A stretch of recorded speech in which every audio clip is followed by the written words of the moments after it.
너희가 믿을 때 성령을 바라느냐, 이 제목으로 오늘 은혜를 나누고자 합니다. 1900년대의 초기에 나타나기 시작한 성령운동은 이제 전 교파를 초월하고 전 세계에 걸쳐서 영원의 불길같이 일어나고 있습니다.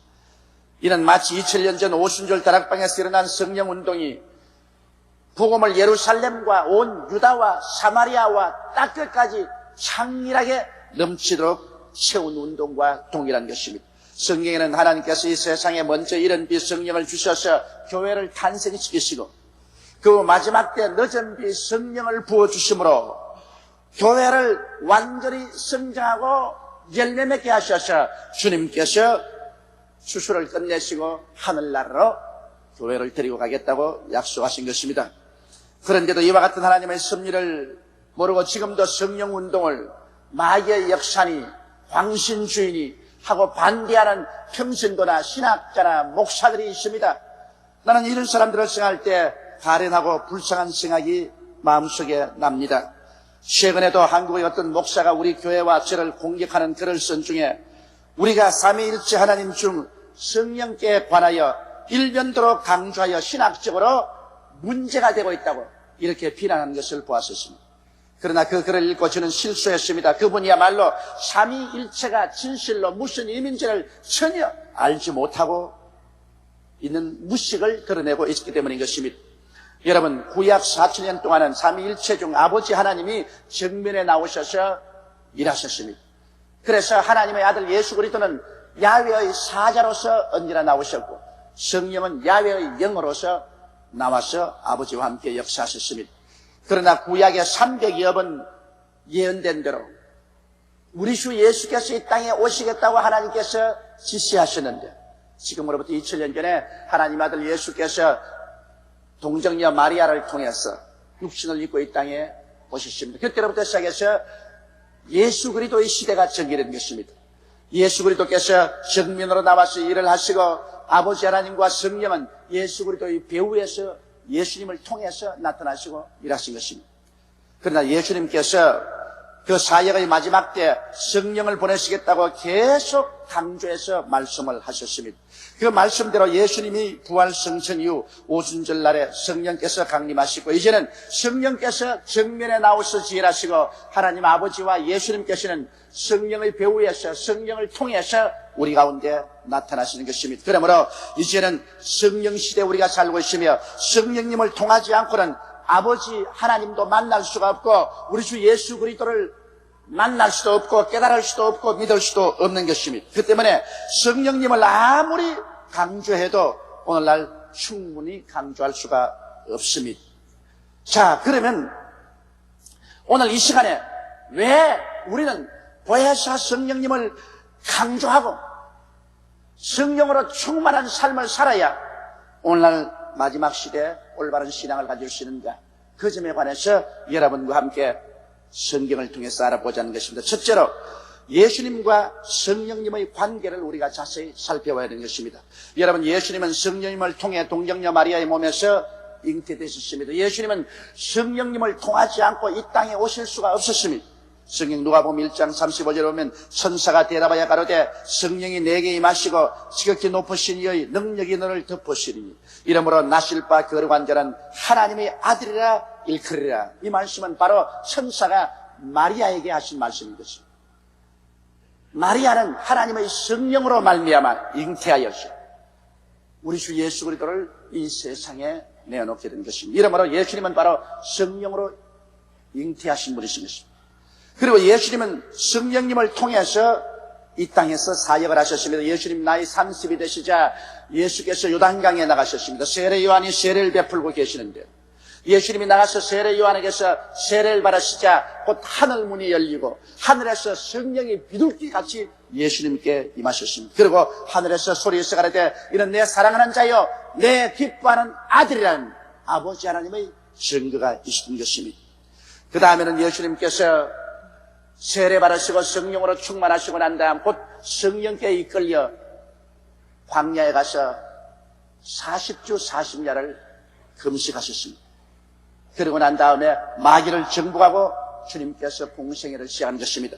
누가복음 4장 18절로 20절에는 바로 예수님의 공생애의 모든 사역은 자기 혼자 힘으로 한 것이 아니라 보혜사 성령님의 능력에 의해서 하셨다는 사실을 뚜렷하게 말씀하고 있는 것입니다. 주의 성령이 내게 임하셨으니 이는 가난한 자에게 복음을 전하게 하시려고 내게 기름을 부으시고 나를 보내서 포로된 자에게는 자유를, 눈먼 자에게는 다시 보게 함을 전파하며 눌린 자를 자유케 하고 하나님의 은혜의 해를 전파하게 하려 하심이라 하신 것입니다. 여기에 예수님의 지상 사역은 오로지 성령이 임하셔서 성령의 기름 부으심으로 말미암아 역사할 수 있다는 사실을 주님께서 분명하게 말씀하시고 계신 것입니다.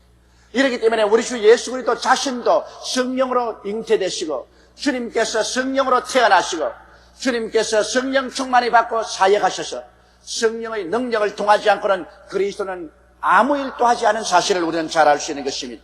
그러고 난 다음에 예수님께서는 그 사역의 마지막 때 거듭 제자들과 성도들에게 성령의 중요성에 관해서 주님께서 힘을 다해서 말씀을 하셨습니다.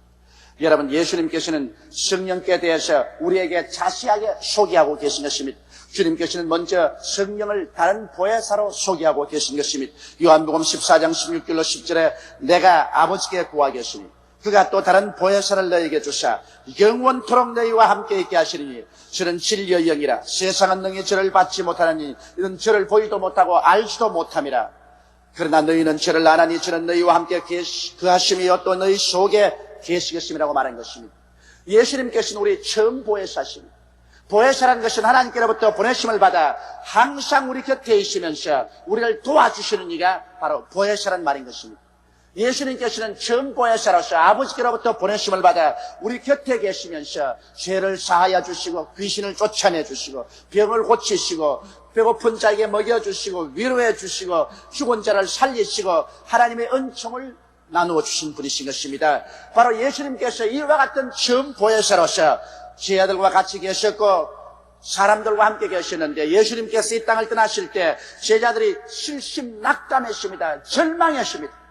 이제 예수님이 우리를 버리고 떠나시면 우리는 이제 허공 중에 뜨지 않은 이 절망적인 세계 가운데서 우리는 어떻게 살아갈 수 있겠는가? 그때 예수님께서 제자들에게 격려하신 말씀이 내가 아버지께 구하겠으니 그가 또 다른 보혜사를 보내주겠다. 내가 처음 보혜사인데 또 다른 보혜사를 보내주겠다. 그 다른 보혜사가 성령이다. 그런데 이 다르다는 말은 바로 똑같은 다른 것을 말합니다. 알레스 파라클레토스라는 말로서 똑같은 다른 것을 말합니다. 나와 똑같은 보혜사인데 이번엔 육으로 오지 않고 영으로 성령이 너에게 오시겠다고 말씀한 것입니다. 그래서 성령이 오시면 성령이 꼭 나와 같이 내 이름으로 내 자리를 메꾸고 내 일을 해줄 것이라는 것입니다. 그러므로 너희가 고아와 같이 버림을 받지 않을 것이라고 성경은 말씀하고 있는 것입니다. 세상은 성령을 보이도 못하고 알지도 못하나 너희는 저를 아나니 저는 너희와 함께 거하시며 너희 속에 계시겠음이라고 말씀하신 것입니다. 이러므로 여러분 예수 그리스도를 구주로 모신 사람마다 이 다른 보혜사 성령이 우리 속에 와서 계신 것입니다. 지금 다른 보혜사가 우리 가운데 와 계신데 우리가 그것을 알지 못하고 성령님을 인정도 아니하고 환영도 아니하고 모시도 아니하기 때문에 성령께서 슬픔을 당하셔서 우리 가운데 일을 못하실 때가 얼마나 많은지 모릅니다. 이러므로 다른 보혜사 성령이 우리 가운데 계신 것을 믿게 되시기를 주의 이름으로 축원합니다. 여러분 옆에 있는 두 사람 이상에게 보혜사가 우리와 같이 계십니다. 그렇게 말씀했어요.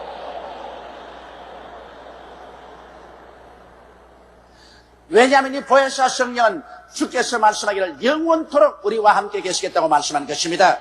이러므로 오늘 이 시간 우리는 절대로 외로운 사람, 무력한 사람, 무능력한 사람, 버림받은 사람, 고아와 같이 된 사람들이 아닙니다. 제3이 되시는 보혜사 성령이 우리와 함께 와 계신 것입니다. 이러므로 우리가 성령님이 우리와 같이 계시니 얼마나 즐겁고 기쁩니까? 이것을 알고 우리는 성령께 깊이 의지해야 되는 것입니다. 예수님은 또 성령님을 우리에게 선생으로 소개하셨습니다. 요한복음 14장 25절로 26절에 내가 아직 너희에게 함께 있어서 이 말을 너희에게 하였거니와 보혜사 곧 아버지께서 내 이름으로 보내실 성령 그가 너희에게 모든 것을 가르치시고 내가 너희에게 말한 모든 것을 생각나게 하시리라. 할렐루야. 이 얼마나 좋습니까? 보혜사 성령이 우리와 같이 계셔서 우리에게 선생이 되심으로 우리 주 예수께서 우리에게 말씀하신 것을 깨닫게 하시고 또 가르쳐 주시겠다고 하신 것입니다. 이러므로 우리 예수 믿는 사람들은 보혜사 성령을 선생으로 모시기 때문에 언제나 선생님의 말에 귀를 기울여야 됩니다. 우리는 선생님이 이성도 알지 못하고 우리 마음대로 동분서주했기 때문에 진리를 깨닫지 못할 때가 많습니다. 그러나 보혜사 곧 아버지께서 주의 이름으로 보내실 성령 그가 모든 것을 가르치시고 모든 것을 기억나게 하셨으므로 성령께 우리는 물어야 됩니다. 제자가 선생에게 묻는 것은 당연한 이치인 것입니다. 보혜사 성령이여 이것은 무엇을 의미합니까? 보혜사 성령이여 깨닫게 하여 주시옵소서. 보혜사 성령이여 가르쳐 주시옵소서. 보혜사 성령이 선생으로 가 계시는데 선생에게 질문하지 않은 학생치고 공부를 잘한 학생이 없습니다. 선생에게는 모르는 것을 자꾸 물어야 선생이 가르쳐 주시는 것입니다. 또한 예수님께서는 성령을 예수님에 대한 증인으로 소개하고 계신 것입니다. 요한복음 15장 26절에 내가 아버지께로서 너희에게 보낼 보혜사 곧 아버지께로서 나오시는 진리의 성령이 오실 때 그가 나를 증거할 것이라고 말씀하신 것입니다. 여러분 마음속에 예수님에 대한 신앙이 희미하고 주님에 대한 신앙이 확실하지 못한 자는 성령의 증거를 받지 못하기 때문인 것입니다. 왜냐하면 성령이 우리 영으로 더불어 우리가 하나님의 아들 된 것을 증거하겠다고 말씀하신 것입니다. 이러므로 보혜사 성령께 의지하면 성령이 우리 마음속에 예수 그리스도가 하나님의 아들이 되심과 우리의 구주가 되심을 증거해 주시기 때문에 마음속에 조금도 의심할 수 없습니다.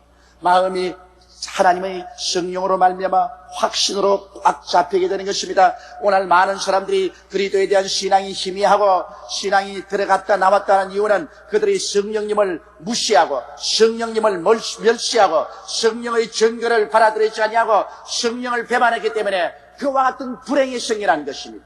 오늘 이 시간에 하나님의 성령은 여러분과 나의 마음속에서 확실한 그리스도의 구주되심을 증명해 주시는 것입니다.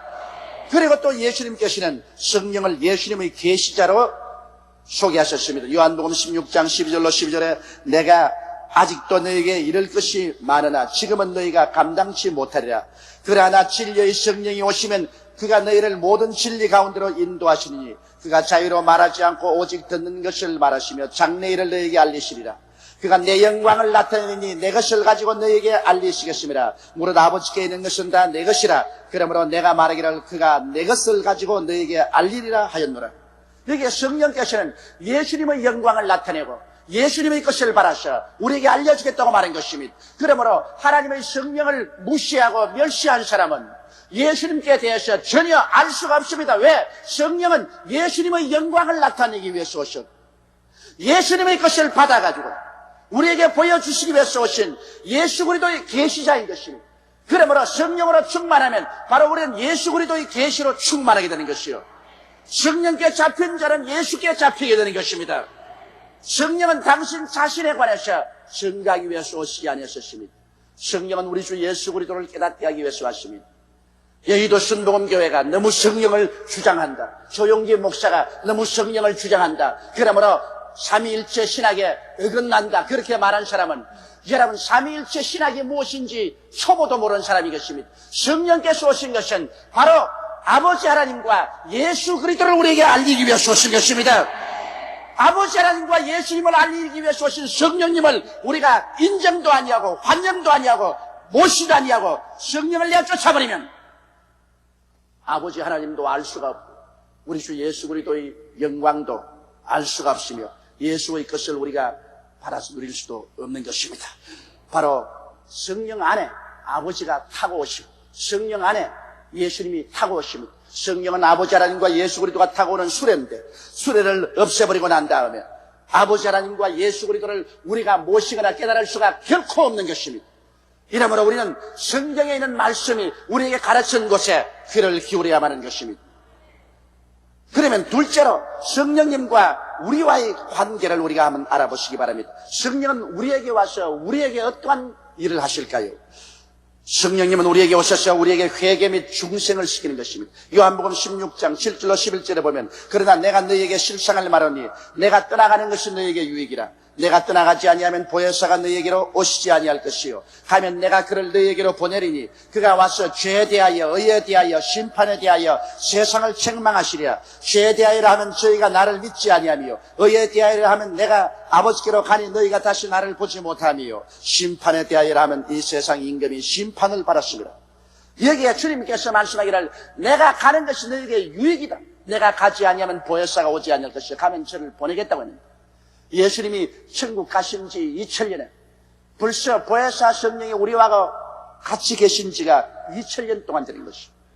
성령께서 오셨으면 우리에게 와서 죄에 대해서 책망했다고 말한 것입니다. 이 세상 모든 사람들이 죄를 대신 짊어지고 십자가에서 청천하신 예수 그리스도를 믿지 아니함으로 멸망받습니다.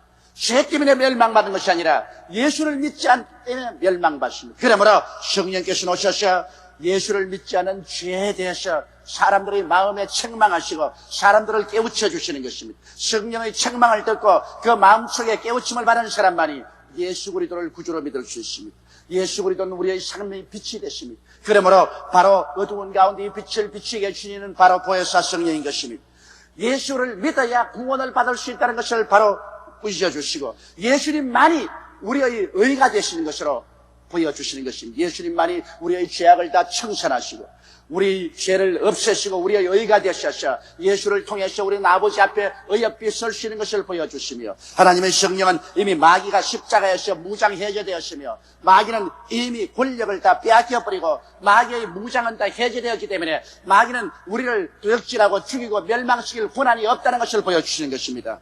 이러므로 우리가 믿음으로 무장하면 원수 마귀를 대적할 때 마귀는 한 길로 왔다가 7길로 도망칠 것을 주님께서 보여주신 것입니다. 이러므로 성령 보혜사께서는 우리에게 회개를 시켜주시고 우리를 중생시켜서 하나님의 자녀로 만들어주시는 것입니다.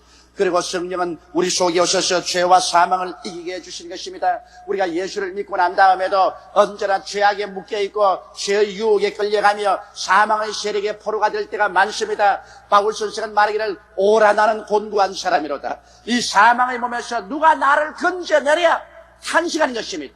수많은 예수 믿는 사람들이 마음으로는 주님을 섬기되 육신으로는 세상을 섬기고 육신의 정욕과 안목의 정욕과 세상 차량의 포로가 되어서 끌려가며 탄식할 때가 얼마나 많은지 모릅니다. 누가 나로 예수를 믿고 예수 믿는 사람처럼 살게 만들어 주실까 탄식하는 것입니다.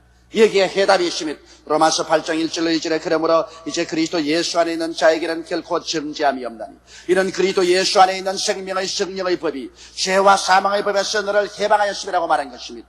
죄의 법이 나를 묶고 사망의 법이 나를 묶어서 음란하고 방탕하고 술 취하고 세상적으로 끌어가려고 할 때 우리는 보혜사 성령의 도우심을 구해야만 되는 것입니다.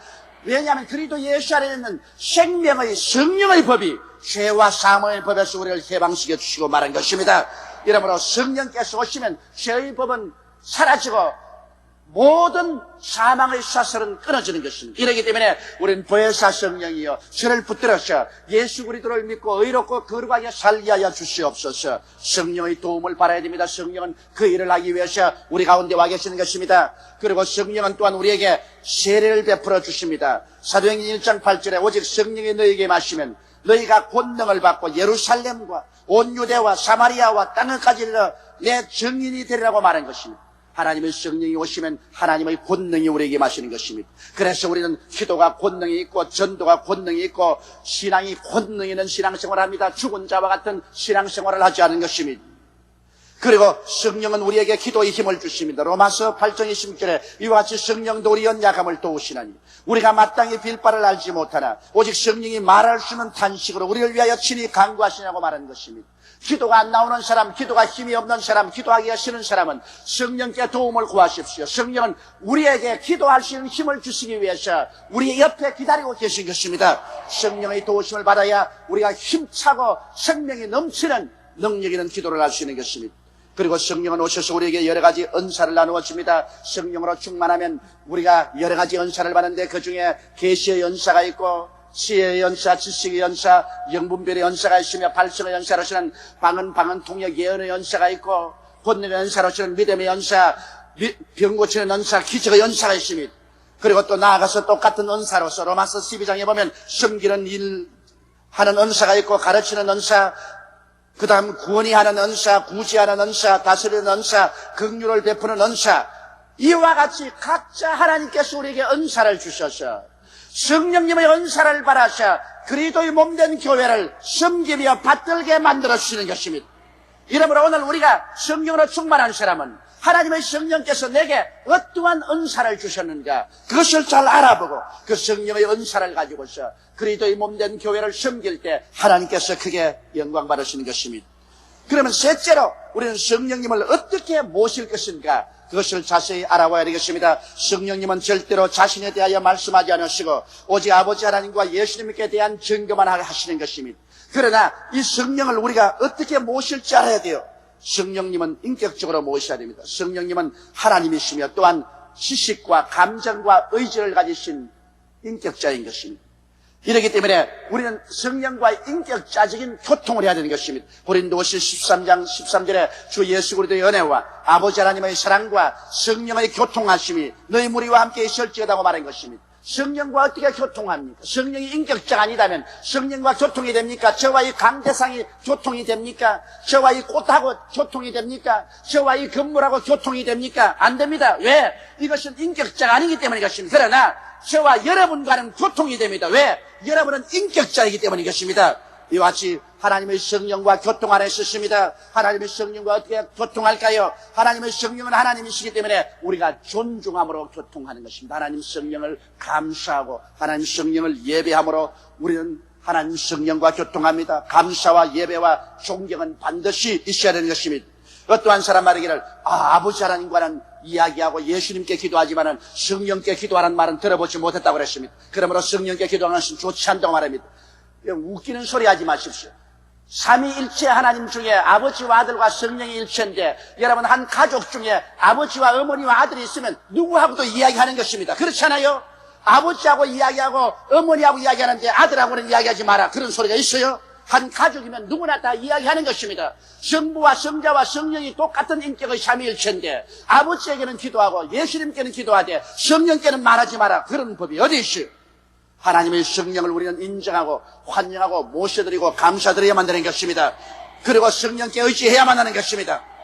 이렇게 할 때 하나님은 성령께서 인격적으로 여러분과 같이 계십니다. 성령은 자기 자신을 절대로 나타내지 않습니다. 내가 성령이다, 내 말을 들으라, 이런 말 하지 않습니다. 성령은 철저히 당신을 감추시고 오직 아버지 하나님과 예수님만 나타내시는 것입니다.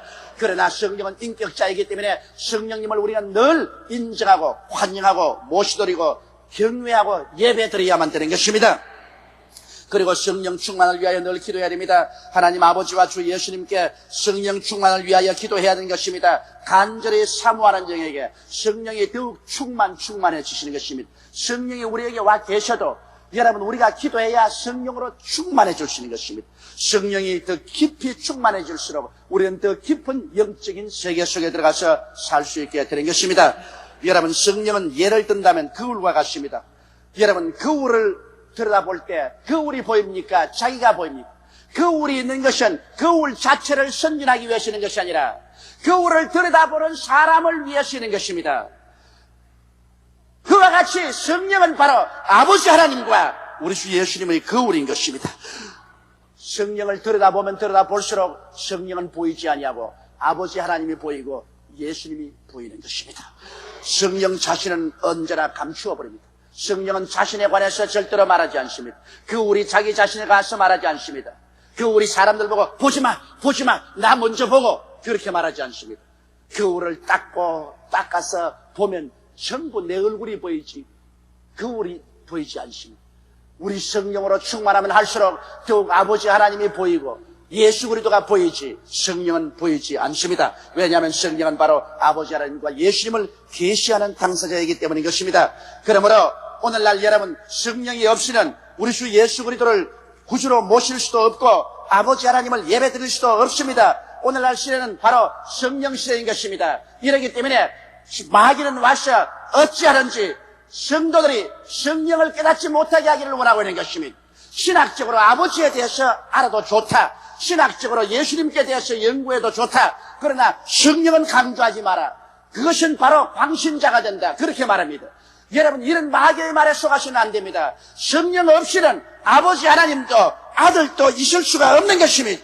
구약 4,7년 동안에 아버지가 아들이 올 길을 예비하셨습니다. 그리고 예수께서 오셔서 십자가에 몸짓고 피를 흘려 죽으심으로 구원을 완성하시고 성령이 오실 길을 예비해 놓은 것입니다. 이제 성령께서 오셔서는 아버지를 계시하시고 아들 예수 그리스도의 구원과 영광을 계시하여 주시는 것입니다. 이러므로 성령 없이는 오늘 아버지의 일도 헛되고 예수 그리스도의 십자가의 일도 다 헛되어버리고 마는 것입니다. 이러므로 우리는 있는 힘을 다하여 성령을 인정하고 환영하고 모셔드리고 의지하며 성령 충만을 위해서 주야로 기도하게 되시기를 주의 이름으로 축원합니다. 어떠한 사람의 비난이나 공격에 관심을 기울이지 마십시오. 그것은 마귀가 그렇게 하는 것입니다. 오늘은 성령 시대요, 성령 안에서만이 천국이 우리 가운데 이루어지고 있는 것입니다. 다 같이 고개시켜 기도드리겠습니다.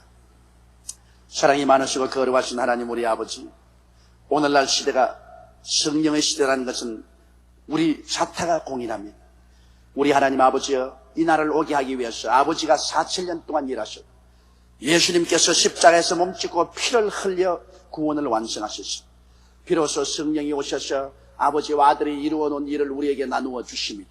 성령님이 주식군의 주인이 되시고 우리의 주가 되시옵니다. 성령님을 이 가운데서 인정하고 환영하고 모셔드리고 의지합니다. 성령이여, 바람같이 불같이 생수같이 우리 가운데 역사하여 주셔서 아버지 하나님의 사랑과 예수 그리스도의 은혜 가운데로 이 백성들을 인도하여 주옵소서. 하나님 아버지, 우리 교회는 성령으로 충만하게 하여 주시옵소서. 우리 성도들은 모두 다 성령이 충만하게 되게 도와주시옵소서. 성령으로 말미암아 기도하고 말씀 전하고 찬송하고 신앙생활하게 도와주시옵소서. 우리 성도들의 일어서가는 곳마다 성령의 불이 활활 타고 성령의 생수가 넘쳐나게 도와주옵소서. 우리 주 예수님 이름으로 기도드리옵나이다. 아멘. 오늘 저는 여러분과 함께 영광의 주님과 십자가라는 제목으로 은혜의 말씀을 나누겠습니다. 우리 인간은 엑스타시, 즉 마음속에 기쁨과 황홀 등의 체험이 없이는 이 세상에 계속된 삶의 스트레스를 이기고 살아갈 수가 없습니다. 문명이 발달하고 생활이 복잡해지며 생존 경쟁이 격심해질수록 사람들은 정신적인 심한 스트레스를 받고 살게 되는 것입니다. 이를 적절히 해소하지 못할 때 사람들은 우울증에 걸리고 또 여러 가지 많은 정신적인 질환에 걸려서 허덕이게 되는 것입니다. 그렇기 때문에 반복되는 가사에 시달리는 주부들이나 또 사무직에 종사하는 사람, 단순 노동에 기계적으로 종사하는 사람들이나 스트레스를 많이 받는 직종에서 일하는 사람들일수록 정기적으로 생활의 변화를 가져오는 리크리에이션을 가지지 않으면 정신적인 건강을 해치게 되는 것입니다. 이렇기 때문에 하나님께서는 벌써 창세기에 사람들은 엿새 동안 일하고 일해체는 전적으로 쉬라고 말한 것입니다. 자기들만 쉴 뿐 아니라 집안에 있는 종들이나 짐승들까지라도 일시키지 말고 쉬게 하라고 말한 것입니다. 이것은 하나님께서 인간은 반드시 일주일에 한 번씩 스트레스를 해소하고 하나님 앞에 나와서 예배드림으로 기쁨을 얻고 황홀을 체험하는 이러한 생활을 해야만 된다는 것을 알고 계시기 때문인 것입니다. 하나님이 안식일을 지키라는 것이 얼마나 명령이 엄했던지 곡식을 파종할 때나 추수할 때라도 안식일에는 그것 다 제껴놓고 쉬라고 말하셨으며 일하는 자는 죽이라고 말씀을 하신 것입니다.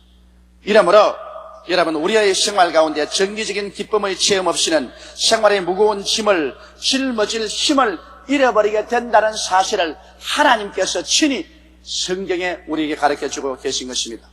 그럼 첫째로 우리 주 예수께서 이 세상에 오셔서 십자가를 걸머지시고 살아셨고 결국에는 십자가를 걸머지시고 몸을 찢고 피를 흘려 우리의 대속 제물이 되어 주셨는데 이 예수 그리스도께서 과연 십자가를 지기 위해서 어떤 영광의 체험을 하시는가를 우리는 알아봐야 될 것인 것입니다. 예수님은 나이 30이 되셨을 때 하나님의 소명이 임하셔서 이제는 본격적으로 공생애를 살아야 될 때가 온 것을 알으셨습니다.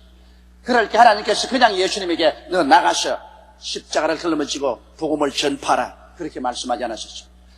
우리 하나님께서는 예수 그리스도를 요단강으로 불러내셔서 세례 요한 앞에서 모든 사람 있는 가운데 물로 세례를 받게 하셨습니다. 그러고 난 다음 하나님께서는 예수님에게 도저히 상상할 수 없는 영광의 체험, 황홀한 체험을 주셨습니다. 주님께서 물에서 올라오자 하늘이 열리고 하늘에서 성령이 모든 사람 보는 앞에서 비둘기와 같이 임하셨습니다. 그러고 난 다음 하늘에서 우렁찬 내성병력 같은 하나님의 음성이 들려왔습니다. 이는 내 사랑하는 자여 내 기뻐하는 아들이라. 이쯤 되었으면 그 마음의 영광과 황홀함이 이루 말로 다 할 수 없을 것입니다. 왜냐하면 하나님의 이 음성을 듣고 영혼 속에 깊은 감격을 느끼지 않는 사람은 없을 것입니다. 이와 같은 성령의 체험과 하나님의 음성을 들었었으면 그 다음에는 마음속에 실오라기 많은 의심도 숨길 수가 없는 것입니다. 예수님은 이와 같은 영광의 체험을 했기 때문에 그 다음 40일간 광야의 시험을 능히 이길 수 있었으며 그 후에 계속되는 복음사역의 무거운 짐을 능히 걸머쥐고 나갈 수가 있었습니다. 영광의 체험이 있었기 때문에 그 이후에 다가오는 십자가를 주님께서 감당할 수 있는 마음의 여유와 힘을 가질 수가 있는 것입니다. 여러분, 그 후에 예수님께서 이제 십자가에 못 박여 세상을 떠나야 될 때가 왔습니다. 사람이 죄를 지은 적도 없는데 죄인으로 낙인을 찍히고 그리고 십자가에 못 박여 죽임을 당한다는 것은 무시무시한 일입니다. 이 세상에 가장 고통스러운 죽음의 방법이 십자가에 못 박여 죽임을 받는 방법이라는 것입니다.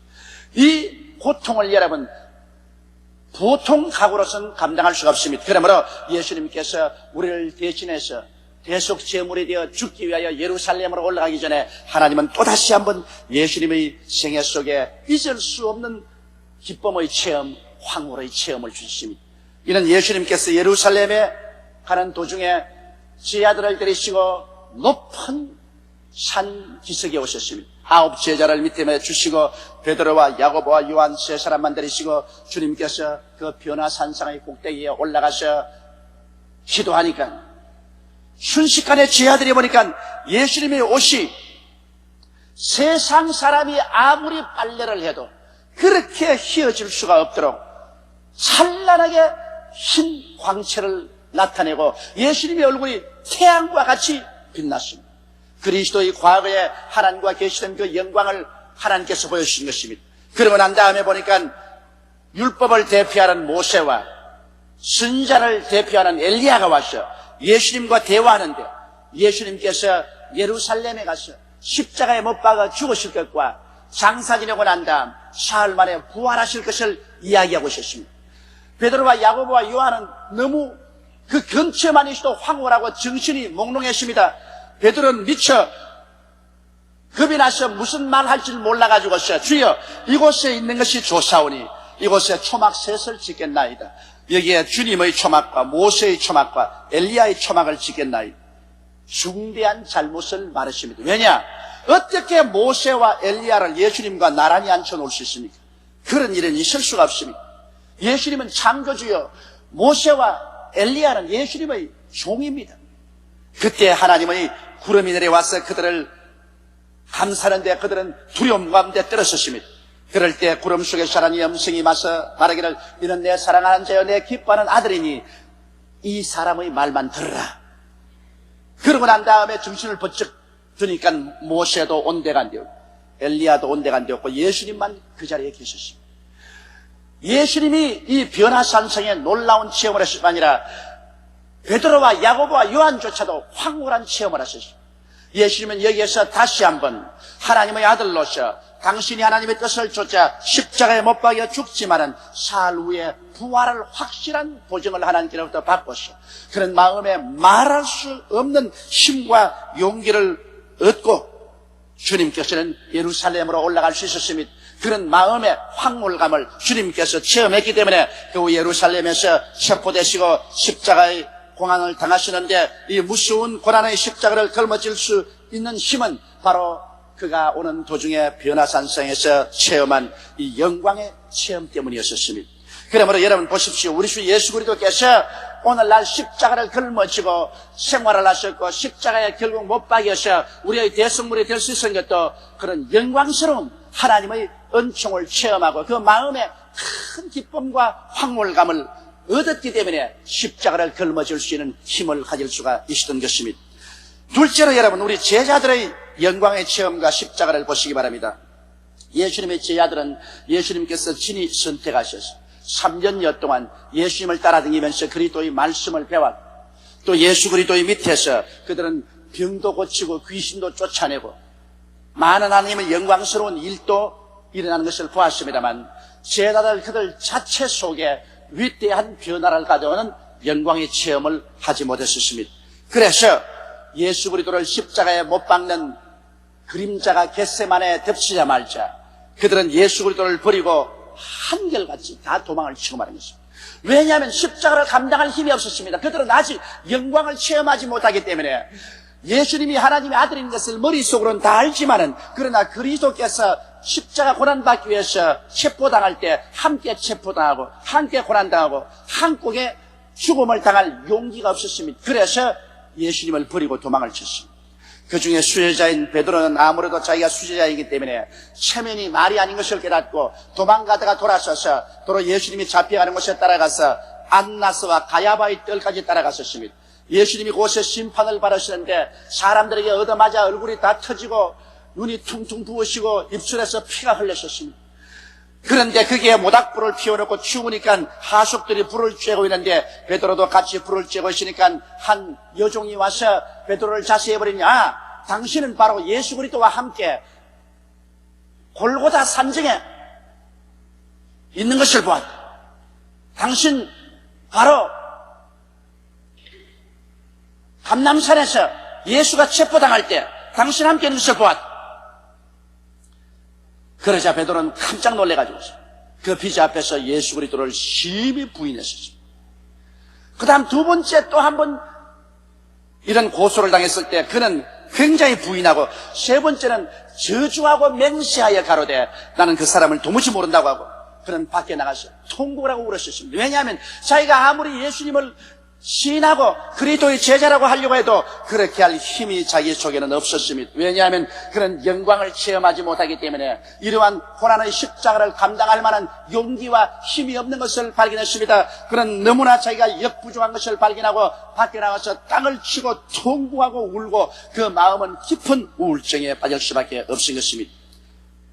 그러나 여러분, 예수님이 돌아가시고 난 다음 50일 만에 오순절날 그들이 마가 요한의 다락방에서 모여 한 열흘 동안 기도했을 때 하늘이 열리고 하늘에서 강한 바람 같은 소리가 나고 불의 시같이 갈라지는 것이 각 사람 머리 위에 맞니 그들이 다 성령의 충만함을 받고 성령이 말하게 하심을 따라 다른 방언으로 말하는 영광스러운 체험을 하게 된 것입니다. 영광의 체험이 그들 영혼 속에 들어오자 그들은 하나님이 살아계신 것과 예수님이 구주이신 것을 수도 없이 믿을 수 있게 되었고 하늘의 소망이 마음에 넘쳤습니다. 마음의 불안과 공포는 사라졌었습니다. 그러자 그 영광의 체험으로 말미암아 놀라운 힘이 그들 속에 들어오자 베드로는 나가서 한 번 외침에 한꺼번에 3,000명이 회개를 하고 일어나셨습니다. 그 다음에 그는 리문가에서 안진병이 된 사람을 일으키고 난 다음에 하루에 5,000명을 예수께로 인도를 했었습니다. 그 다음 베드로와 다른 제자들은 수많은 핍박을 받았습니다. 관원에게 끌려가서 얻어맞기도 하고 감옥에 들어가기도 하고 고통을 당하고 나중에는 한 사람도 남김없이 모르다 그리스도의 복음을 위해서 순교를 당했지만은 그리스도를 배반하지 않냐고 끝까지 피를 흘려 그들의 증거의 도장을 찍은 것은 그들이 오순절 다락방에서 영광의 체험을 했기 때문에 그 체험이 그들의 영혼 속에 십자가를 걸머쥐고 살아갈 수 있는 위대한 힘을 허락해 주었던 것입니다. 이러므로 영광의 체험 없이 십자가를 걸머질 수 있는 사람은 아무도 없는 것입니다. 그러므로 우리는 오늘날 영광의 체험을 무시해서는 절대로 안 됩니다. 세 번째로 여러분과 알아보시는 것은 영광의 주를 체험하지 못하면 고난의 십자가를 질 수가 없다는 것입니다. 오늘 많은 사람들이 저를 공격하는 것을 저는 듣고 또 그래서 읽습니다. 어떤 사람은 말하기를 조용기 목사는 강단에서 언제나 영광의 주만 설교하고 고난의 주를 설교하지 않는다. 십자가를 짊어지고 예수 믿는 사람이 이 땅에서 고난을 견디면서 살아야 된다는 이것을 강조해야 되는데 언제나 그리스도를 통해서 영광을 체험하는 이것을 중점적으로 강조하기 때문에 신학적으로 중대한 문제가 있다. 이렇게 공격하는 글을 쓰는 것을 제가 읽어봅니다. 나는 이 사람들을 그렇게 마음에 복각되는 생각하지 않지만은 이분들이 실천적인 신앙에서 얼마나 진리를 알고 깨닫고 이런 말을 하는지 마음속에 의심을 합니다.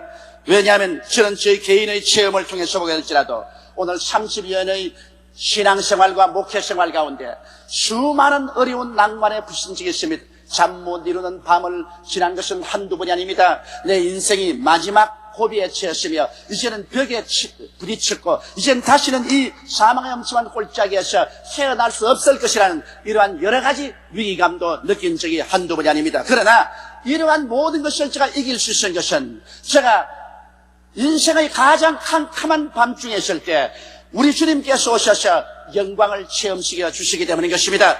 저는 폐병으로 죽어갈 때 예수님께서 오셔서 저를 폐병의 사망의 엄침한 골짜기에서 하나님의 기사와 이적으로 건져서 구출해 주셨습니다.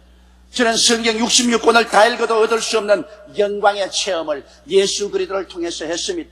죽어야 될 사람이 그리스도로 말미암아 살아나셨습니다. 그 다음 제가 주의 종으로 소명을 바로 받던 그때 한밤중에 저는 예수 그리스도를 만났었습니다. 그것은 꿈속에 만난 것은 아닙니다. 환상으로 본 것도 아닙니다. 내 혼자 방 안에 앉아서 새벽 2시에 기도할 때 순식간에 온 방 안이 마치 호렙산 가시 있는 굴에 불이 붙는 같이 활활 타오르는 불길 가운데 온 천정이 구름이 시동치듯이 움직이는 그 가운데서 우리 주 예수 그리스도께서 찬란한 영광의 광채를 내면서 저 앞에 서는 것을 저는 보았었습니다. 저는 예수님 앞에서 온 전신에 힘이 다 빠져서 그 자리에 쓰러져서 죽은 자와 같이 되었던 체험을 했었습니다. 그 영광의 체험이 저 일생을 변화시켜 놓고 말한 것입니다. 누가 뭐라고 말해도 예수님은 살아계시고 나를 주의 종으로 부르셨으며 하나님 아버지가 내 아버지가 되시고 예수님은 나의 구주가 된다는 것을 뼛속까지 알고 있기 때문에 그 다음 이후에 다가오는 어떠한 십자가의 고난도 능히 짊어질 수가 있었고 또 앞으로도 짊어질 수 있을 것입니다. 여러분, 영광의 체험을 하지 아니하고 그 위에 다가오는 고난의 십자가를 짊어질 수 있는 사람은 그렇게 많지 않습니다. 우리가 신학교 졸업할 때 총 졸업생 수가 약 30여 명이었는데 지금 30년의 세월을 지나고 난 다음 현재 목회하고 있는 사람은 5명도 되지 않습니다. 30여 명의 사람들이 신학교에서 하나님 말씀을 배우고 공부했지만은 그 중간에 여러 가지 시험과 환난과 고난이 다가오니 한 사람 두 사람 다 목회를 저버리고 세상으로 나가버리고 지금 현재 남아서 목회하고 있는 사람이 5사람도 되지 않습니다. 이건 왜냐? 영광의 체험을 하지 않고는 십자가를 짊어지고 갈 수가 없다는 것입니다. 영광의 체험만이 그 위에 다가오는 심한 고난과 괴로움도 능히 짊어지고 갈 수 있는 마음의 힘과 용기를 제공해 주시기 때문인 것입니다. 이렇기 때문에 바울 선생이 에베소에 갔을 때 그게 신자 얼마를 만났는데 그분들이 신자라고 말은 하지만은 맥이 다 빠지고 힘이 하나도 없습니다. 기도도 하지 않고 찬송도 힘이 다 빠졌습니다. 그래서 바울 선생이 적시적인 것은 이 사람들이 영광의 체험을 하지 못했구나. 하나님의 영광의 체험을 하고 그리스도 안에서 기쁨과 황홀을 가는 체험했으면 이 사람들의 얼굴이 이렇게 죽은 상이 아닐 것이다. 이 사람의 생활 속에 하나님의 영광과 광채가 없는 삶을 살지 아니할 것이다. 이래서 바울이 제일 먼저 물은 질문은 너희가 믿을 때 성령을 받았느냐? 이것은 하나님의 능력을 체험하고 기쁨과 황홀을 체험했느냐는 것입니다. 그들은 말하기를 우리는 성령이 있음도 알지 못하노라. 바울 선생은 그들에게 그리스도를 전하고 세례받게 하고 안수하며 하나님 성령이 마심으로 방언도 하고 예언도 하니 모두 12사람쯤 되더라고 하는 것입니다.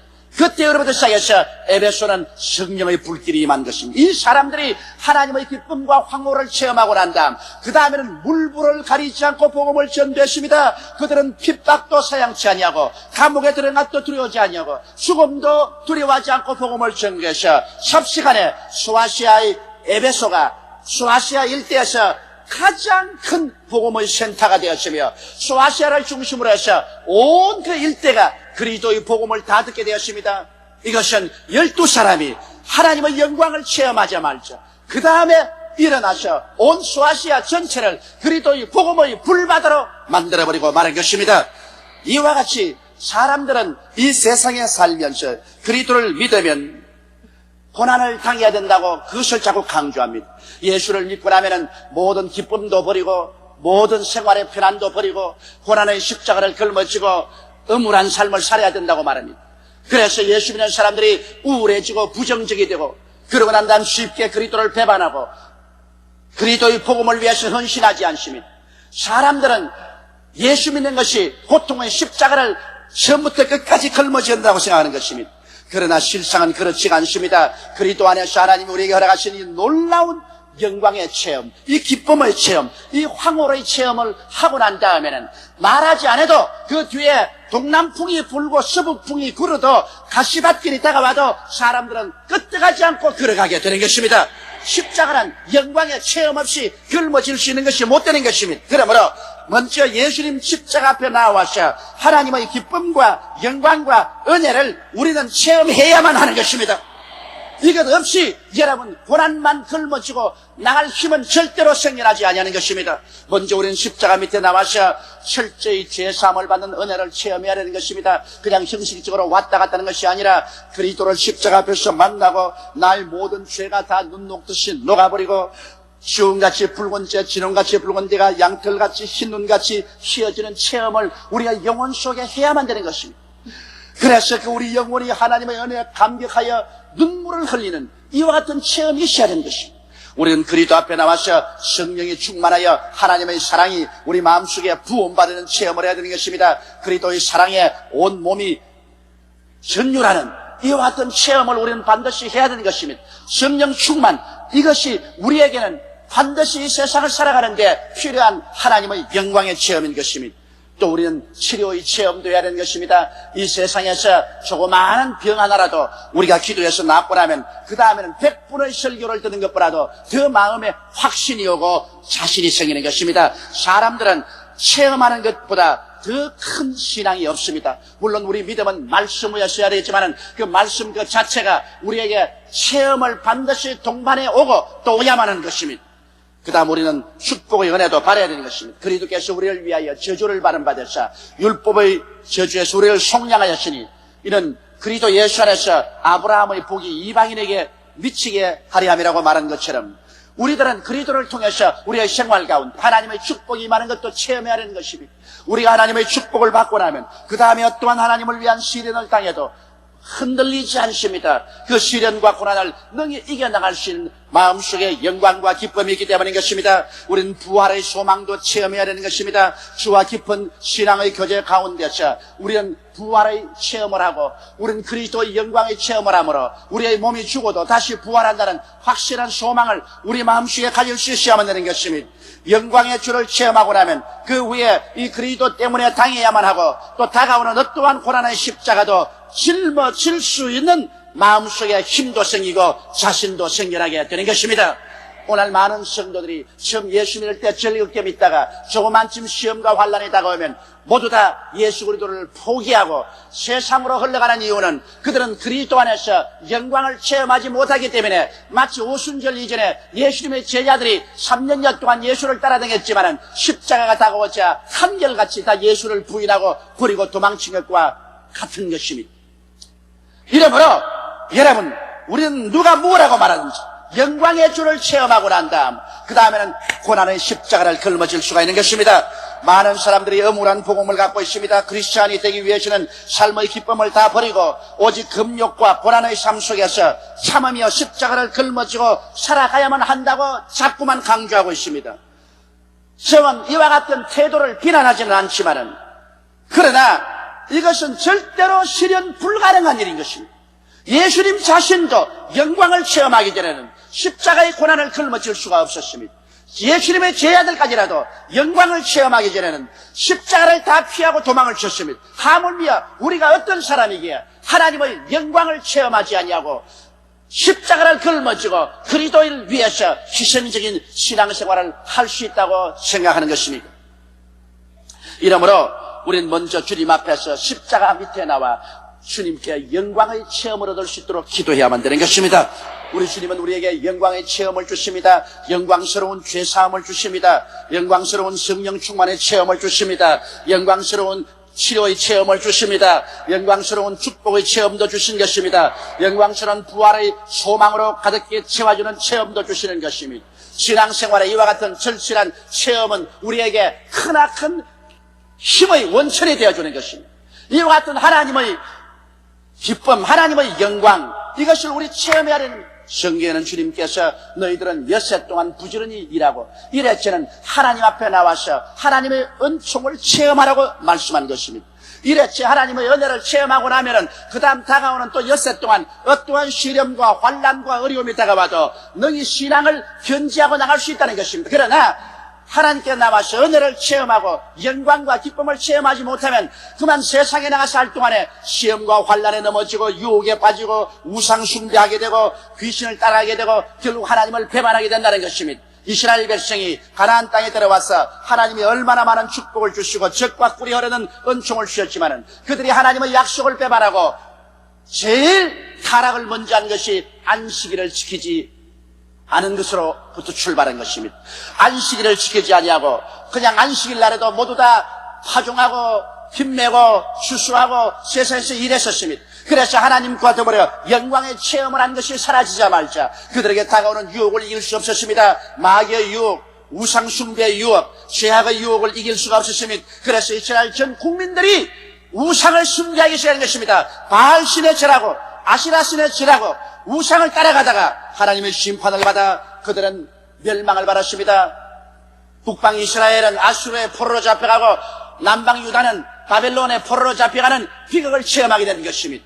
이러므로 우리들은 이 세상에 살면서 엿새 동안 일하고 제7일 오늘 주일날은 교회에 나와서 하나님 말씀을 듣고 기도하고 성령 충만한 체험을 하고 마음속에 참 기쁨과 평안 하나님께로부터 오는 황홀과 이 놀라운 은총을 체험하고 마음속에 하늘나라의 은혜가 충만할 때 다음 엿새 동안 세속에 나가서 세상과 싸우며 마귀와 싸우며 모든 유혹과 싸울지라도 이를 능히 이겨나갈 수 있는 힘이 우리에게 생겨나는 것이요 우리에게 다가오는 여러 가지 슬픔과 고난과 괴로움도 그들이 걸머지고 그리스도를 배반하지 않고 따라갈 수 있는 힘이 생겨나는 것입니다.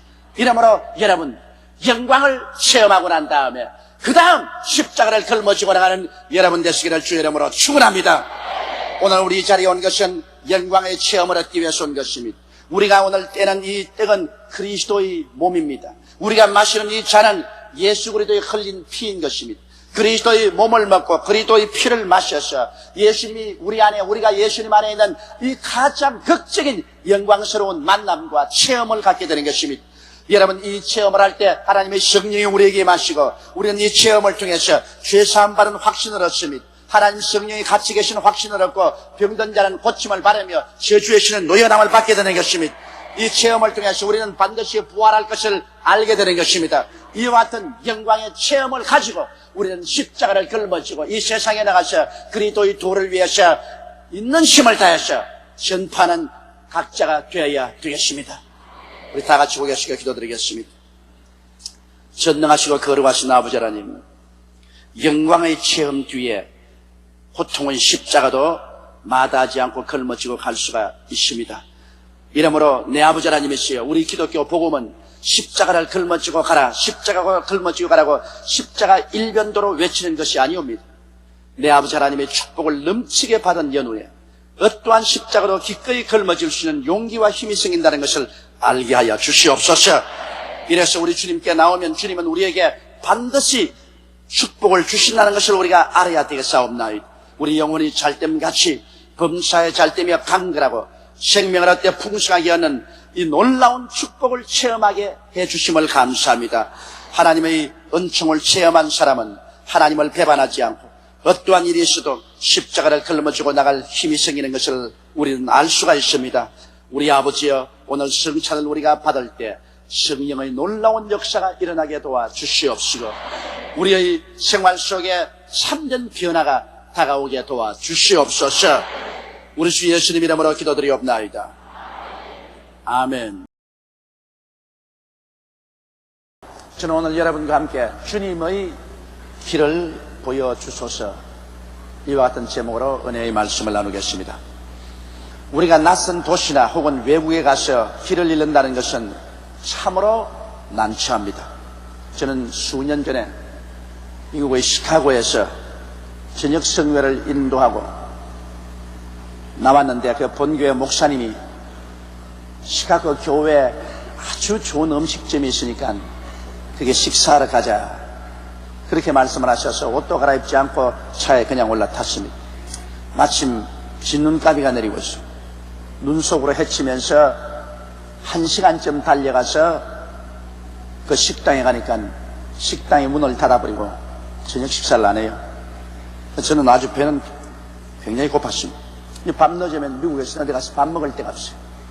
빨리 호텔로 돌아가자고.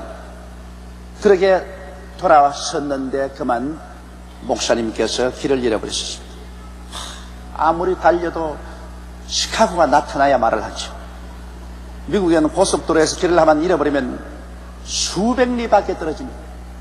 그래, 수백 리 밖에 갔다가 또 돌아오고 돌아와서는 또 다른 데로 수백 리 밖으로 가고 무려 8시간을 허덕였습니다. 한숨도 못 자고 새벽 5시에야 시카고로 채워서 호텔로 들어갔습니다. 호텔로 들어와서 어찌 그 목사가 밉든지 그냥 확 취업하고 싶은 생각이 듭니다. 밤새도록 아무것도 먹지 못했죠. 아침에는 그냥 잠도 못 잤죠. 허기증에 시달리고 졸음에 시달리고 홀이 난 것이 기억이 납니다. 길을 잃어버린다는 것이 얼마나 무섭다는 것을 그때 절실히 저는 느꼈습니다.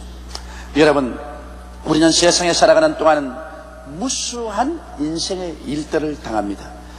그럴 때 참으로 올바른 해결의 길, 하나님의 뜻에 합당한 길을 찾아 나간다는 것은 얼마나 중요한지 말로 다 할 수 없습니다. 어떻게 하면 우리에게 다가오는 이 수많은 일들 가운데 하나님의 길을 찾아서 나갈 수 있을까요? 우리가 그 모든 사건에서 하나님의 길을 올바르게 찾아 나갈 수 있다면 우리는 참으로 성공적인 인생을 살고 행복한 삶을 살 수 있을 것이고 하나님께 칭찬받는 삶을 살 수 있을 것입니다. 우리 조상 아담과 하와는 에덴 동산에서 하나님의 길을 저버리고 자기 길을 찾아 나갔다가 자기도 망하고 온 후손들을 다 파멸로 이끌어들였습니다. 이스라엘 백성은 하나님께서 애굽에서 인도해서 적과 꿀이 흐르는 가나안 땅으로 이끌려고 하시는데 백성들이 하나님께 불순종하고 하나님의 길을 따라가지 않고 모두 다 자기들의 길을 따라서 나가겠다고 하다가 불과 2주일 이내에 들어갈 수 있는 가나안 땅을 40년 동안 길을 잃고 방황하고 결국에는 모두 다 죽고 말았던 것입니다. 이와 같이 길을 올바르게 찾는다는 것은 우리 인생을 성공적으로 사는데 절대적으로 필요한 것입니다. 그러면 첫째로 우리가 알아야 될 것은 하나님께서는 우리 일생의 길을 다 정해 놓으셨다는 것을 알아야 됩니다.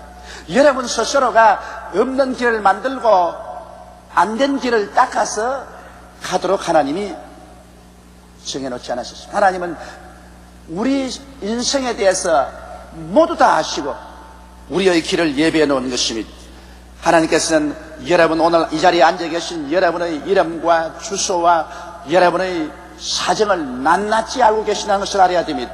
시편 139편 1절로 6절에 보면 야훼여 주께서 나를 감찰하시고 아셨나이다. 주께서 나의 앉고 일어섬을 아시며 멀리서도 나의 생각을 통촉하시며 나의 길과 눕는 것을 감찰하시며 나의 모든 행위를 익히 아시오니 야훼여 내 혀의 말을 알지 못하시는 것이 하나도 없으시니이다. 주께서 나의 전우를 들으시며 내게 안수하셨나이다. 이 지식이 내게 너무 기이하니 높아서 내가 능히 미치지 못하나이다. 이 시편 기자를 통해서 하나님께서 계시한 말씀을 통해서 보면 하나님께서 우리의 일거수일투족을 다 하실 뿐 아니라 우리가 말하려고 생각하고 있는 그 생각조차도 모두 다 알고 계신다는 것입니다. 그러니 하나님 앞에 우리는 벌거벗은 존재로 드러나게 되는 것입니다. 이처럼 하나님께서는 우리의 관심을 가지시고 우리를 다 알고 계신 것입니다. 이 하나님께서는 우리의 일생을 벌써 다 준비해 놓으신 것입니다. 하나님께서는 나의 태어나기 전에 이미 내 길을 정해 놓으셨다는 것을 우리가 알아야 됩니다.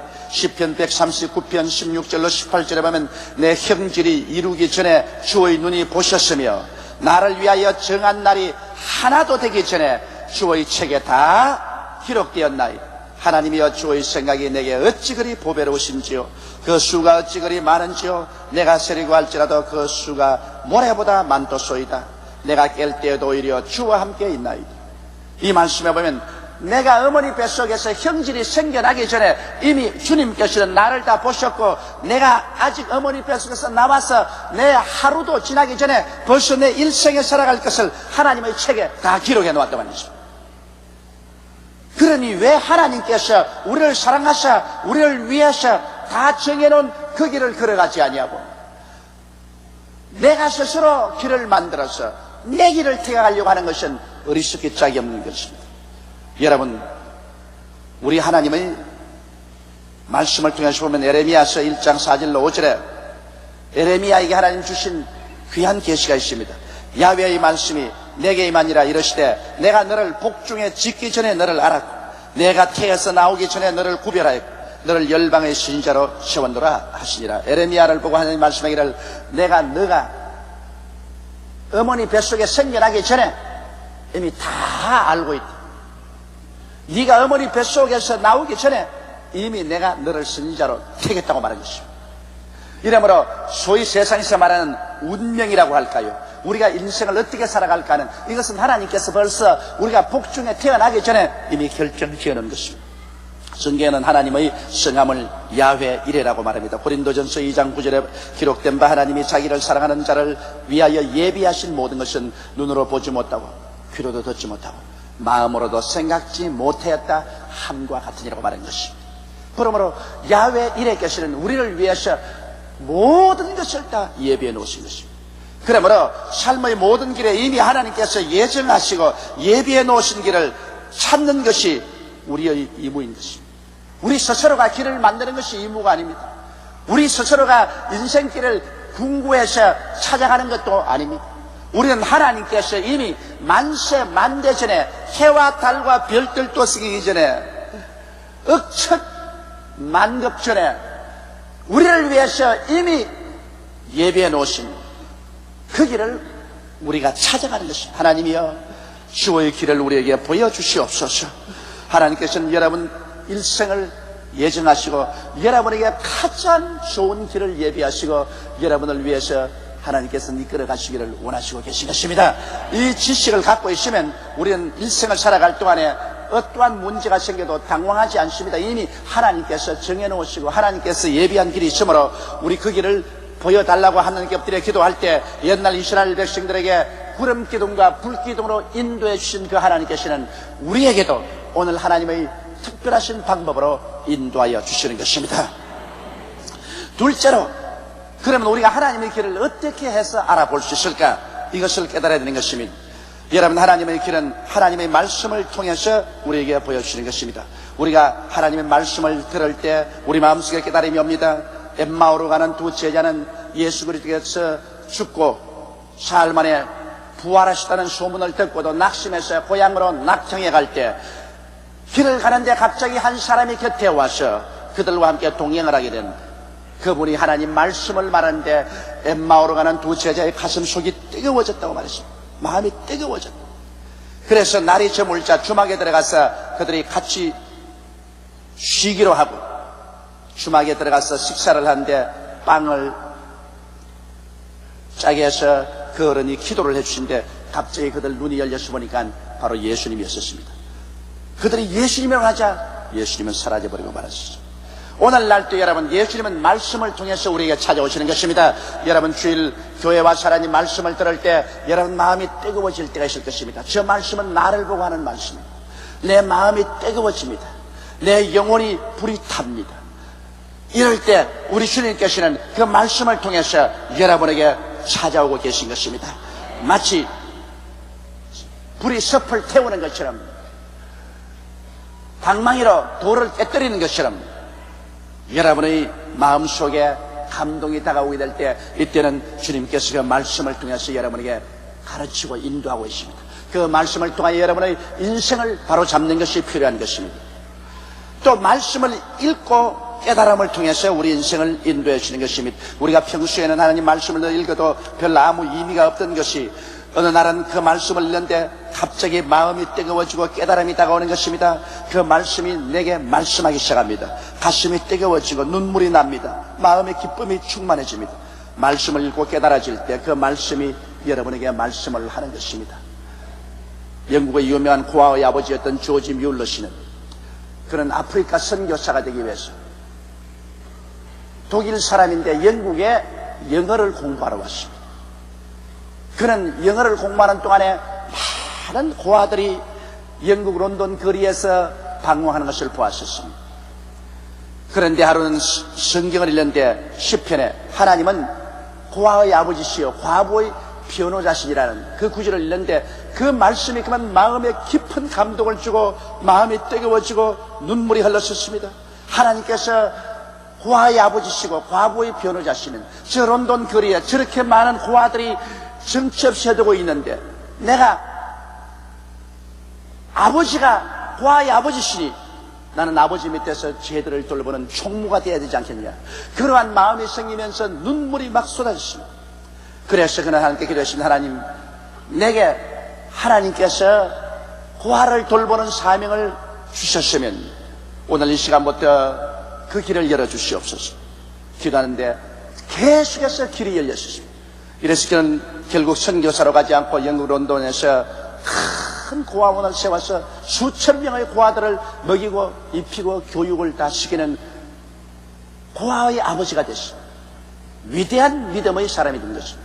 그는 하나님 말씀을 읽다가 하나님 말씀을 통해서 깨달음을 얻고 하나님께서 일생에 그에게 준 사명을 알 수가 있는 것입니다.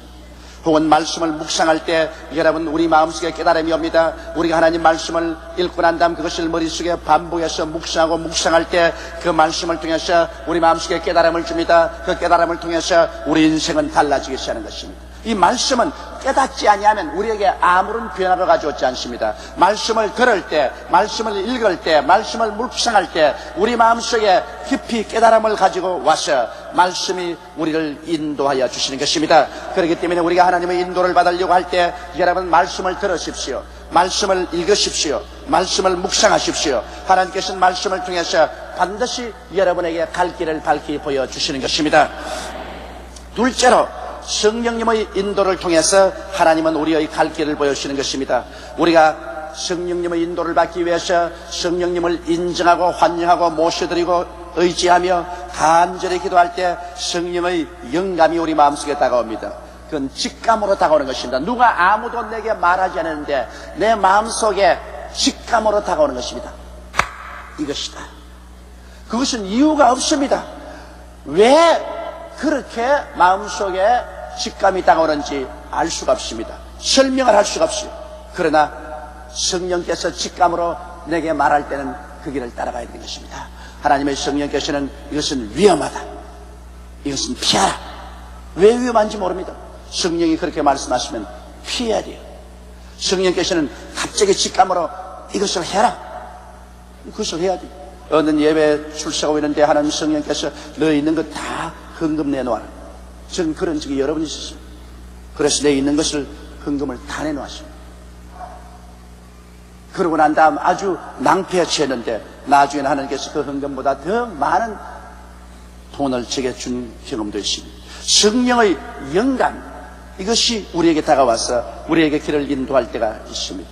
또한 성령의 계시를 통해서 하나님이 우리를 인도할 때가 있습니다. 우리는 꿈을 꿉니다. 희한하게 보통 꿈이 아닙니다. 도저히 꿈을 깨고 나도 잊어지지가 않습니다. 그러면 그 꿈은 하나님이 계시로서 주시는 것입니다. 기도해 볼 때 성령께서 이것은 계시라고 말할 때 그 꿈을 우리가 마음에 받아들이고 그 꿈의 지시를 받아야 되는 것입니다. 혹은 환상을 주님께서 주시기도 하는 것입니다. 저는 기도할 때 성령님께서 마음의 음성을 주실 때가 많습니다. 어제로 제가 차를 타고 저녁에 손님 대접하러 가면서 차 안에서 기도를 하고 있는데 갑자기 내 마음속에서 하나님이 귀에 대놓고 말씀하는 것처럼 감격적으로 말씀합니다. 마음에서 하나님께서 탁 와서 여기서 말씀하는 것은 앉아서 이웃 사람의 말을 듣는 것보다 더 뚜렷하게 들립니다. 저는 그런 경험을 많이 합니다. 어제 제가 염려스러운 것이 있어서 기도를 하고 있었는데 하나님의 성령께서 그냥 차 안에서 갑자기 내 마음속에 하나님이 쫙 임한 같아요. 그러면 이 마음속에서 말씀을 하십니다. 그 말씀을 제가 가만히 귀를 기울여 들었습니다.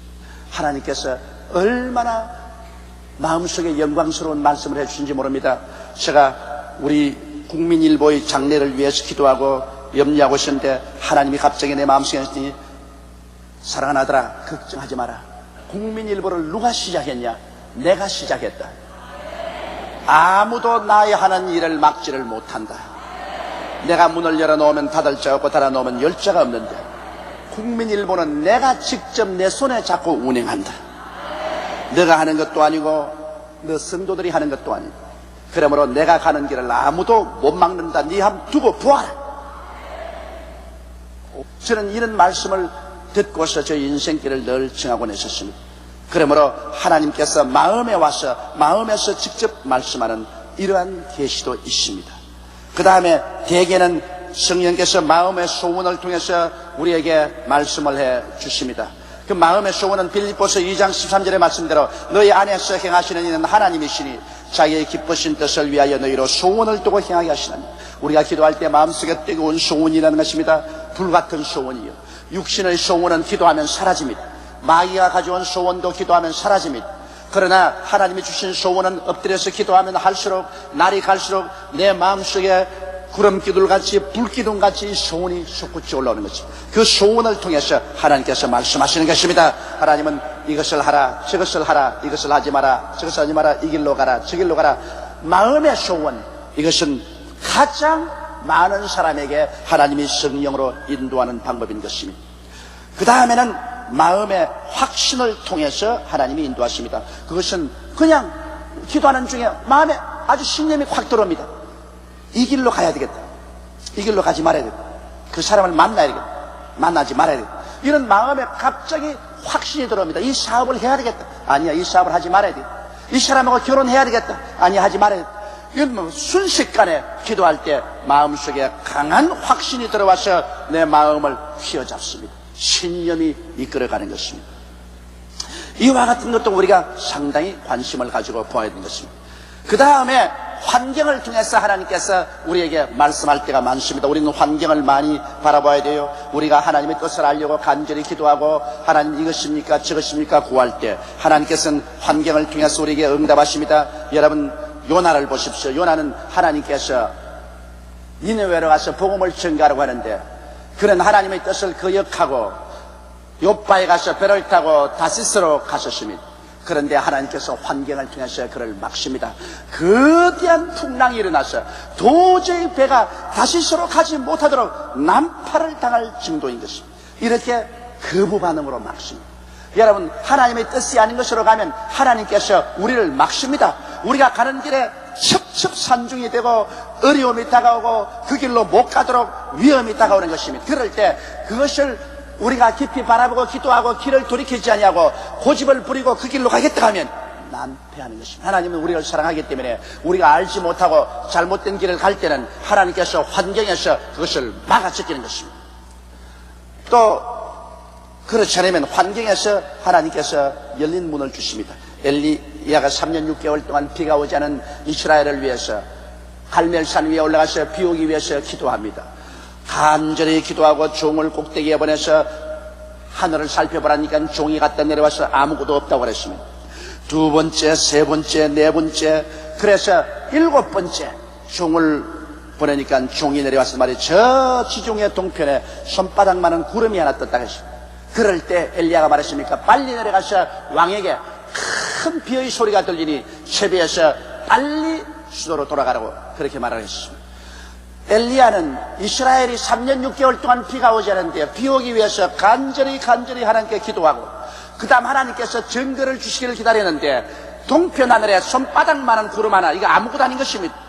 그러나 손바닥만한 구름 하나가 떠오르자 이것을 그는 환경에 열린 문으로 삼아진 것입니다. 여러분께서 이 세상에서 주를 위해서 간절히 기도하면 주님께서 여러분 앞에 열린 문을 주십니다. 그것이 큰 문이든 적인 문이든 환경에서 열린 문이 생기면 이것은 하나님이 여러분을 인도하신다는 것을 알아야만 되는 것입니다.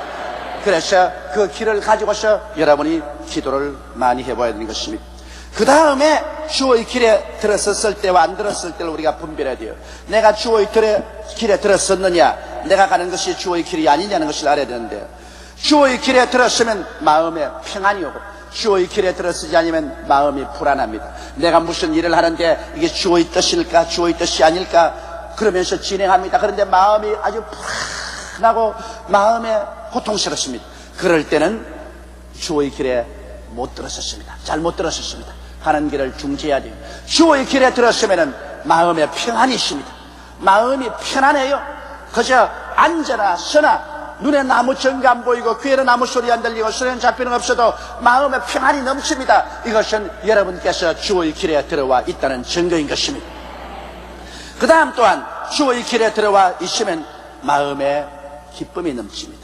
여러분이 주의 길을 벗어나면 마음이 슬퍼져요. 무엇을 해도 마음이 시들하고 마음에 기쁨이 없고 내가 이건 무엇 때문에 해야 되냐, 그리고 마음에 시험이 들고 짜증이 납니다. 내가 어떤 일을 하는데 마음에 시험이 들고 자꾸 짜증이 나고 원망불평이 나면 주의 길에서 벗어났습니다. 주의 길에 들어서 않습니다. 아무리 사람들이 욕을 하고 핍박을 하고 비난해도 주의 길에 들어서 있으면 마음속에 기쁨이 넘쳐납니다. 그렇기 때문에 바울 선생은 나이 많은 할아버지가 되어 로마 감옥 속에 갇혀 있으면서도 그 갇혀 있는 것이 주의 뜻이었기 때문에 캄캄한 지하 감옥에서 기쁨이 충만했습니다. 그래서 그가 편지할 때 빌립보 사람들에게 내가 내게 명하노니 기뻐하라, 다시 내게 말하노니 기뻐하라고 말한 것입니다. 하나님 뜻 가운데 있으면 마음에 기쁨이 넘쳐요. 그러므로 우리 예수 믿는 사람들이 아무리 핍박과 환난을 당해도 그것을 이길 수 있는 것은 하나님 뜻 가운데 있을 때는 하나님이 성령으로 마음속에 넘치는 기쁨을 부어주기 때문인 것입니다. 기쁨이 있을 때 하나님의 뜻 가운데 있다는 것을 알아야 되는 것입니다. 그 다음에 마음속에 확실한 믿음이 들어와서 없는 것이 있는 것처럼 막 보여질 때 여러분은 하나님 뜻 가운데 들어와 있는 것입니다. 아예 없는 것이 있는 것처럼 마음의 확신이 와요. 우리 교회 어느 자매님 한 분이 어릴 때 자랄 때는 너무 부유한 집안에서 자랐기 때문에 예수 전도를 받아도 예수에 대한 관심이 전혀 없었습니다. 그러다가 시집을 왔는데 또 부유한 집에 시집을 왔어요. 그래서 생활에 어려움이 없으니까 많은 사람이 예수 믿으라고 해도 그게 무관심하게 지냈습니다. 그런데 불행이 생겼습니다. 그 불행이 뭐냐면 어린 아기가 없어요. 그래서 온 집안 식구들이 다 어린 아기를 기다리는데 병원에 가서 조사해 보아도 어린 아기를 못 낳는다는 것입니다. 절망에 처했습니다. 이래서 우리 교회 성도의 도움을 받아서 우리 여의도 순복음교회에 나왔습니다. 나와서 하나님 말씀을 듣고 눈물을 흘리고 회개하고, 그러고 난 다음 하나님이여 아기를 주십시오. 하나님이여 나는 아기를 주지 않으면 살아갈 수가 없습니다. 아기를 주십시오. 그렇게 기도하는데 하루 갑자기 교회에서 마음속에 확 크게 마음의 믿음이 들어오면서 자기 마음속에 막 아기가 가진 것 같아요. 아기가 못 낳는 사람인데 아기가 가진 것 같아요. 마음에 확신이 생기고 너무너무 확신이 생기고 막 마음에 기쁘고 편안하다고. 그래서 눈에 아무 전가 안 보이고 귀에는 아무 소리 안 들리고 손에 잡히는 건 없어도 나는 아기를 얻었다고 생각하라고. 그리고 감사를 하고 지냈는데 얼마 있지 않냐 몸에 이상이 생겼습니다. 그래서 이상해서 병원에 가서 조사를 해보니까 당신은 잉태했다고 말하셨습니다. 그래서 이쁜 딸을 낳았어요. 지금 그 딸이 4살입니다. 하나님의 능력으로 딸을 낳았다고 해서 얼마나 그 딸을 귀여워하고 또 그 딸이 똑똑한지 몰라요. 그런 어린애기를 못 낳는 사람인데 하나님께서 그 마음속에 기도할 때 확신을 넣어주십니다. 이와 같이 우리가 주의 길에 들어서 있으면 마음속에 확신이 다가오는 것입니다. 신념이 다가오고 마음이 불안하지 않아요. 주의 길 밖에 있으면 마음이 불안하고 공포가 꽉 들어차고 그리고 안정이 되지 않습니다. 그러나 주의 길 안에 들어오면 마음이 안정이 되고 확신이 마음속에 서게 되는 것입니다. 여러분, 하나님의 예정하신 뜻을 찾지 않고 자행자지하다가 수많은 올무에 빠지고 인생의 난파를 당하는 사람이 너무나 많습니다. 왜 우리가 우리 길을 찾으려고 합니까? 하나님께서는 만세 만대 전에 이미 우리를 위해서 길을 예비해 놓으셨습니다. 하나님을 설득해서 자기 길로 끌고 가려고 하지 말고 이미 만세전에 정해놓으신 하나님의 길을 우리가 보여달라고 간절히 기도하고 이 하나님의 길을 찾아서 걸어갈 때 하나님께서 우리를 돌보시고 책임져 주시고 복 주시고 은혜를 베풀어 주시는 것입니다. 우리는 고아와 같이 버림받은 사람들이 아닙니다. 하나님과 함께 인생을 사는 하나님의 자녀들인 것입니다. 하나님의 뜻은 여러분이 모두 다 하나님의 길에 서서 하나님의 은총을 받아 영혼이 잘되고 범사가 잘되며 강건하고 생명을 얻되 넘치게 얻으며 평안과 기쁨과 확신과 의의를 가지고 살아가기를 원하시고 계십니다. 다 같이 오겠으기를 기도드리십시다. 전능하시고 거룩하신 하나님 우리 아버지, 우리 아버지 하나님은 우리를 사랑하셔서 우리의 일생의 길을 아버지께서 이미 예비해 놓으셨습니다. 성경에는 우리가 어머니 뱃속에 형질이 생기기 전에 내가 세상에 태어나서 하루를 만나기도 전에 이미 내 일생이 아버지의 책에 다 기록되었다고 말씀을 하셨습니다. 우리 아버지 하나님이시여, 그러므로 우리는 안심할 수 있는 것은 하늘과 땅을 지으신 우리 하나님 아버지, 그 아들을 아끼지 않고 우리를 위해서 주신 아버지께서 우리를 사랑하사 우리를 위해서 이미 우리의 살아갈 인생길을 다 책에 기록해 놓은 것을 감사하옵나이다. 우리 아버지 우리에게 말씀을 주시고 성령을 주시고 기도를 주시고 깨달음을 주셔서 아버지의 길을 찾을 수 있게 해주심을 감사하옵나이다. 우리가 아버지의 길을 알기 위해서 간절히 기도하면 반드시 여러 가지 길을 통해서 아버지가 보여주시고 깨닫게 해주심을 감사드리옵나이다. 내 아버지여 영광 받아 주시옵시고 내 아버지여 높임 받아 주옵소서. 오늘 이 자리에 예배드린 모든 우리 형제 자매들이 모두 다 주의 길을 걸어가게 도와주시옵소서. 아버지의 길을 걸어가게 도와주시옵소서. 아버지께 사랑받고 복을 받는 여러분이 되게 도와주옵소서. 우리 주 예수님 이름으로 기도드리옵나이다. 아멘.